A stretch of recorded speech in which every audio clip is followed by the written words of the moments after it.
स्वागत है आप सभी का एक नई वीडियो सीरीज में। मेरा नाम है एचपी सोलंकी। दरअसल जल्द ही इसरो सूर्य का अध्ययन करने के लिए अपना पहला सौर मिशन आदित्य L1 को लॉन्च करने वाला है। आपकी जानकारी के लिए बता दें, आदित्य L1 अंतरिक्ष यान को बेंगलुरु के UR राव सैटेलाइट सेंटर में बनाया गया है। ध्यान रहे, इसे 7 पेलोड के साथ PSLV का उपयोग करके सतीश धवन अंतरिक्ष केंद्र हरिकोटा आंध्र प्रदेश से लॉन्च किया जाएगा। अब अगर इसके उद्देश्यों की बात करें तो सूर्य की कोरोना, सूर्य के प्रकाश मंडल, क्रोमोस्फीयर, सौर उत्सर्जन, सौर हवाएं और ज्वालाएं, कोरोनल मास इंजेक्शन का अध्ययन करना, साथ ही सूर्य की 24 घंटे इमेजिंग करना है। इसके 7 पेलोड इस प्रकार हैं: सौर परावैंगनी टेलीस्कोप, सौर निम्न ऊर्जा एक्सरे स्पेक्ट्रोमीटर, आदित्य सौर पवन कण का प्रयोग आदि। आपको स्पष्ट करा दें, इस मिशन को इसरो द्वारा L1 कक्षा में लॉन्च किया जाएगा, पृथ्वी के लगभग 1.5 मिलियन किमी दूर है। वैसे यह L1 है क्या, तो बताते चलें। L1 मतलब लैग्रेंज पॉइंट 1 है, जो कि पृथ्वी सूर्य पिंडाली के कक्षीय तल में 5 बिंदुओं में से एक है। लैग्रेंज पॉइंट का आशय अंतरिक्ष में उन बिंदुओं से होता है जहां दो अंतरिक्ष निकायों के गुरुत्वाकर्षण बल के कारण आकर्षण और प्रतिकर्षण का क्षेत्र उत्पन्न होता है। ध्यान रखने योग्य तथ्य है कि लैग्रेंज पॉइंट पर एक खगोल निकाय के गुरुत्वाकर्षण का खिंचाव दूसरे निकाय के गुरुत्वाकर्षण के खिंचाव को समाप्त कर देता है। ऐसे में लैग्रेंज पॉइंट पर रखी गई कोई भी चीज पृथ्वी और सूर्य की ओर समान रूप से खींचेगी और सूर्य के चारों ओर पृथ्वी के साथ घूमेगी।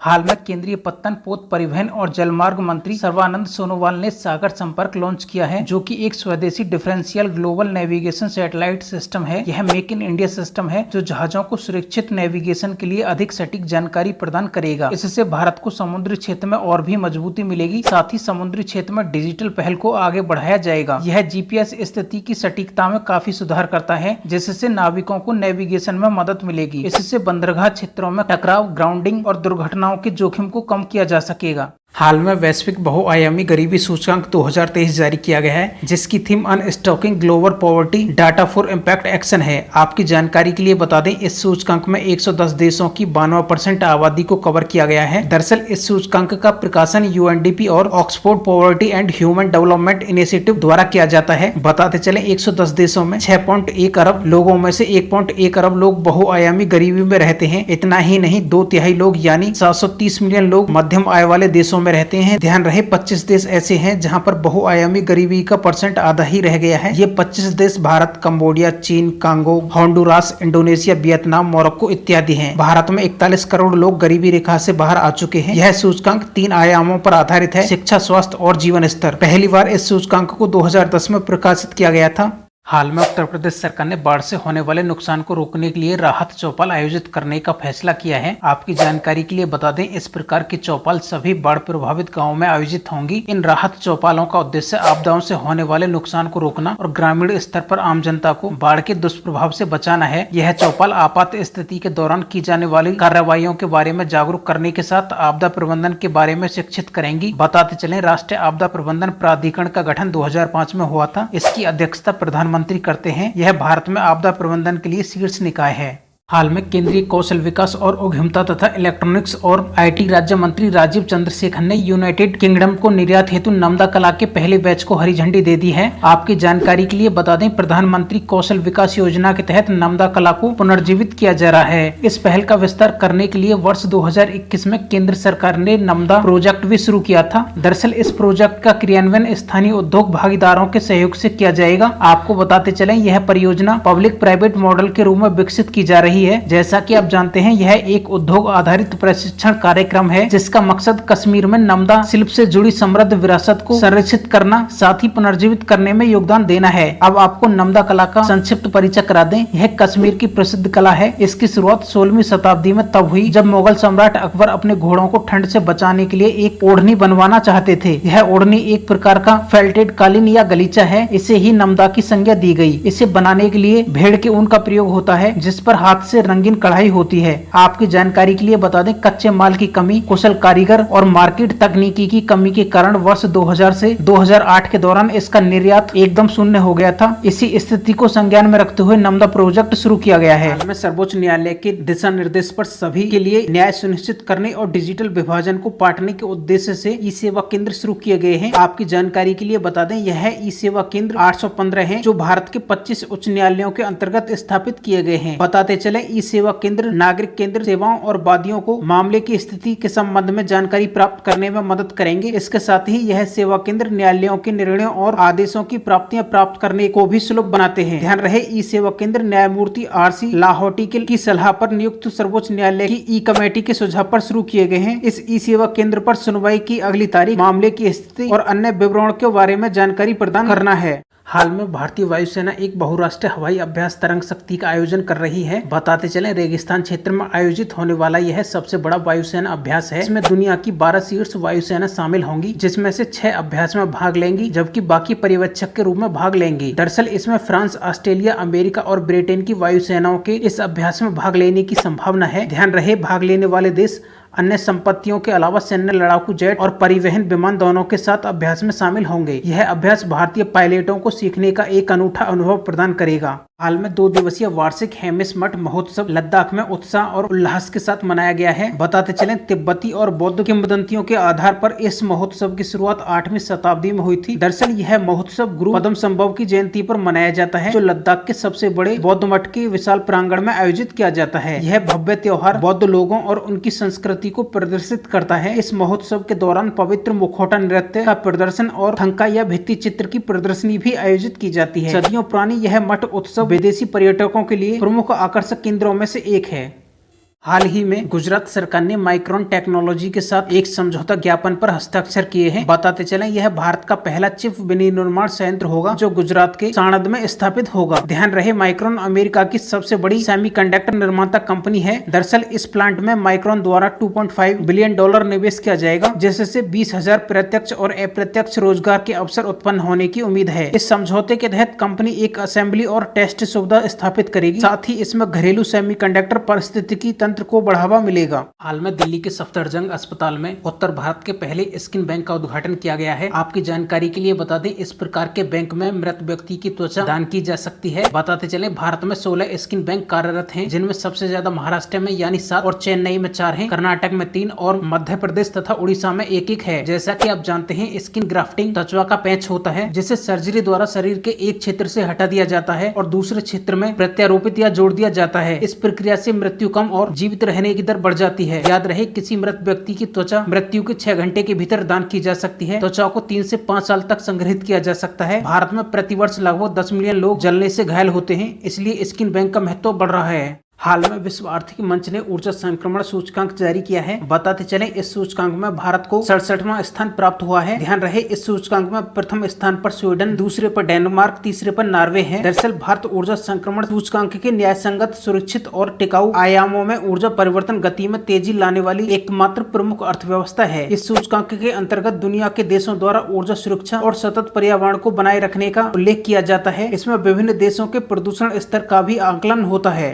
दरअसल भारत का तीसरा चंद्र मिशन चंद्रयान 3 को श्रीहरिकोटा से 13 जुलाई को लॉन्च किया जाएगा। बताते चलें, चंद्रयान 3 1 महीने से अधिक समय तक यात्रा करेगा और 23 अगस्त को चंद्रमा की सतह पर उतरेगा। जैसा कि आप जानते हैं, यह मिशन जियो सिंक्रोनस लॉन्च व्हीकल मार्क 3 द्वारा लॉन्च होगा, जो भारत का सबसे भारी रॉकेट है। इस मिशन में एक स्वदेशी लैंडर मॉड्यूल है, एक प्रोपल्सन मॉड्यूल और रोवर शामिल है। इसका उद्देश्य अंतर्ग्रही मिशनों के लिए आवश्यक नई प्रौद्योगिकियों को विकसित करना और प्रदर्शित करना है। चंद्रयान 3 मिशन चंद्रमा के सुदूर हिस्से का पता लगाएगा और चंद्रमा की सतह पर सॉफ्ट लैंडिंग करेगा। बता दें कि भारत चंद्रमा पर सॉफ्ट लैंडिंग क्षमता हासिल कर लेता है तो ऐसा करने वाला भारत दुनिया का चौथा देश होगा। हाल में समर्थ योजना के लिए अधिकार प्राप्त समिति की बैठक आयोजित की गई। इसके क्रियान्वयन भागीदारी के पैनल में 43 नए भागीदारों को शामिल करके व्यापक बनाया गया है। इसके साथ ही लागत मानदंडों में 5% की वृद्धि के साथ फंडिंग पैटर्न को भी संशोधित किया गया है। बताते चलें, इस योजना के तहत कौशल प्रदान करने वाले उद्योगों को आवश्यक अतिरिक्त वित्तीय सहायता मिलेगी। आपकी जानकारी के लिए बता दें, कपड़ा मंत्रालय ने समर्थ के तहत प्रशिक्षण कार्यक्रम शुरू करने हेतु 157 कपड़ा उद्योगों व उद्योग संघों, 16 केंद्रीय व राज्य सरकार की एजेंसियों और मंत्रालयों के 3 क्षेत्रीय संगठनों के साथ साझेदारी की है। अब आपको समर्थ योजना का संक्षिप्त परिचय करा दें। बताते चलें, यह कपड़ा क्षेत्र में निर्माण हेतु योजना है, जिसे समर्थ नाम से जाना जाता है। है। याद रहे, कपड़ा मंत्रालय का एक मांग आधारित और प्लेसमेंट उन्मुख अम्ब्रेला कौशल कार्यक्रम है, जो कौशल विकास और उद्यमिता मंत्रालय द्वारा अपनाई नई व्यापक कौशल नीति ढांचे के तहत तैयार किया गया है। अगर इस समर्थ योजना के उद्देश्यों को जाने तो कपड़ा क्षेत्र में लाभकारी और टिकाऊ रोजगार के लिए युवाओं को कौशल प्रदान करना है, संगठित कपड़ा और संबंधित क्षेत्रों में नौकरियां उत्पन्न करने में उद्योगों के प्रयासों को प्रोत्साहित करना और पूरक बनाना है। याद रहे, यह योजना 28 राज्य और 6 केंद्र शासित प्रदेशों में विस्तारित है।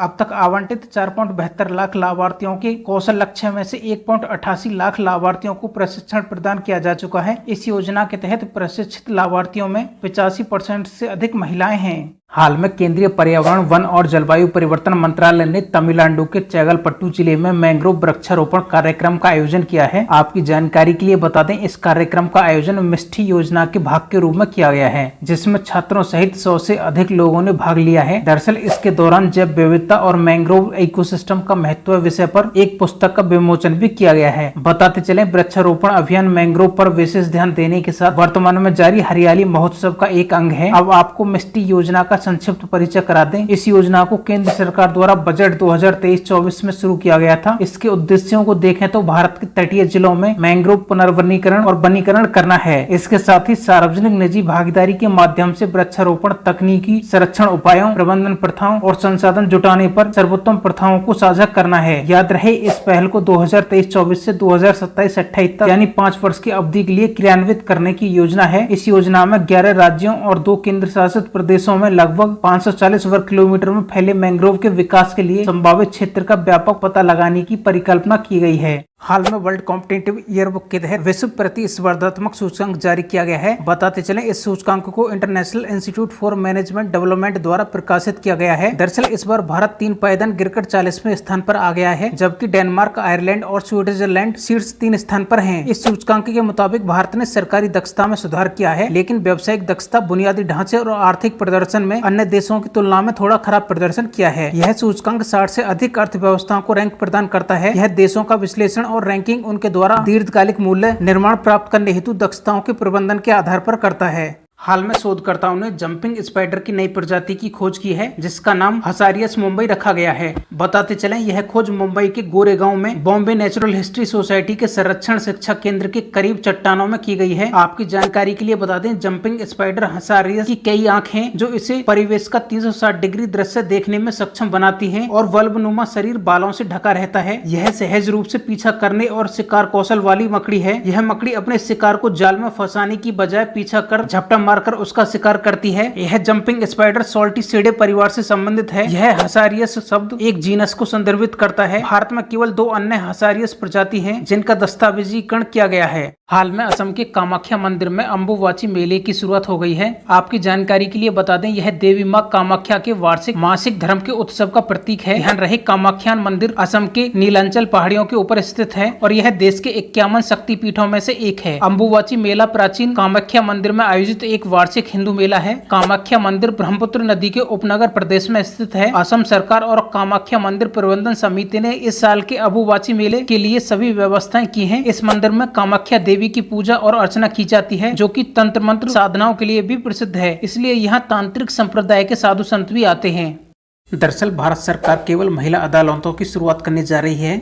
इस पहल का नाम नारी अदालत योजना रखा गया है। आपकी जानकारी के लिए बता दें, शुरुआत में यह असम और जम्मू कश्मीर के 50-50 गाँव में पायलट आधार पर शुरू की जाएगी। ध्यान रहे, 6 महीने के बाद इसे देश के बाकी हिस्सों में भी लागू किया जाएगा। अगर नारी अदालत योजना के उद्देश्यों की बात करें तो महिलाओं को स्थानीय स्तर पर उनके सामने आने वाले छोटे प्रकृति के मामलों के समाधान हेतु एक वैकल्पिक शिकायत निवारण तंत्र प्रदान करना है। वैसे सभी राज्यों के लिए विस्तृत मानक संचालन प्रक्रिया तैयार की गई है, जो जल्द ही लागू कर दी जाएगी। ध्यान रहे, ये अदालतें घरेलू हिंसा, संपत्ति के अधिकार और पितृसत्तात्मक व्यवस्था का मुकाबला करने जैसे मुद्दे हेतु वैकल्पिक विवाद समाधान मंच के रूप में शुरू की जा रही है। याद रखने योग्य तथ्य है कि ये नारी अदालतें ग्राम पंचायत स्तर पर स्थापित होंगी, न कि खंड या जिला स्तर पर। अगर इन अदालतों की संरचना की बात करें तो इसमें आधे सदस्य ग्राम पंचायत के निर्वाचित सदस्य होंगे, जबकि आधे सदस्य शिक्षक व सामाजिक कार्यकर्ता जैसी प्रतिष्ठा वाली महिलाएं होंगी। ये महिलाएं ग्रामीणों द्वारा नामित की जाएंगी। अगर इन अदालतों के कार्यों की बात की जाए तो इसके मुख्य कार्यों में महिलाओं के कानूनी अधिकारों के प्रति जागरूकता बढ़ाना और इसके अधिकार क्षेत्र में आने वाले मामलों को हल करना करना है। आपकी जानकारी के लिए बता दें, नारी अदालत या महिला अदालत न केवल व्यक्तिगत मामलों को संबोधित करेगी बल्कि इन पहलों की प्रभावशीलता को बढ़ाने हेतु बहुमूल्य प्रतिक्रिया एकल करते हुए सरकार के तहत सामाजिक योजनाओं के प्रति जागरूकता भी बढ़ाएगी। महत्वपूर्ण जानकारी तो यह है कि यह मंच एक दबाव समूह के रूप में कार्य करेगा और अपने समुदाय के भीतर सलाहकारों और नेताओं के रूप में उनकी क्षमता का लाभ उठाएगा। एक बात और ध्यान रखने योग्य है कि नारी अदालत के पास कोई कानूनी दर्जा नहीं है। अब परीक्षा से संबंधित महत्वपूर्ण तथ्य देखें तो नारी अदालत योजना महिला एवं बाल विकास मंत्रालय द्वारा मिशन शक्ति के उप योजना के तहत संचालित होगी और इस योजना का कार्यान्वयन पंचायत राज मंत्रालय, ग्रामीण विकास मंत्रालय और इलेक्ट्रॉनिक्स और सूचना प्रौद्योगिकी मंत्रालय द्वारा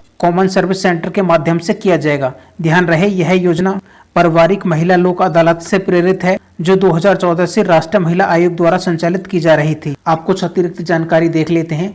दरअसल न्यायपालिका में नवाचार बढ़ाने के लिए कुछ नई पहल भी की गई हैं, जैसे लोक अदालत या लोगों की अदालत, जहां पर विवादों को आपसी सहमति से या दोनों पक्षों में समझौता कराकर उसे डिक्री घोषित कर दिया जाता है। लोक अदालतों को सिविल कोर्ट की शक्ति प्राप्त है, इसमें कोई भी फीस नहीं लगती। इसके निर्णय के विरुद्ध अनुच्छेद 226 के तहत उच्च न्यायालय में अपील नहीं होगी। इसी प्रकार परिवहन न्यायालय की अवधारणा पहली बार 1984 में देखी गई थी।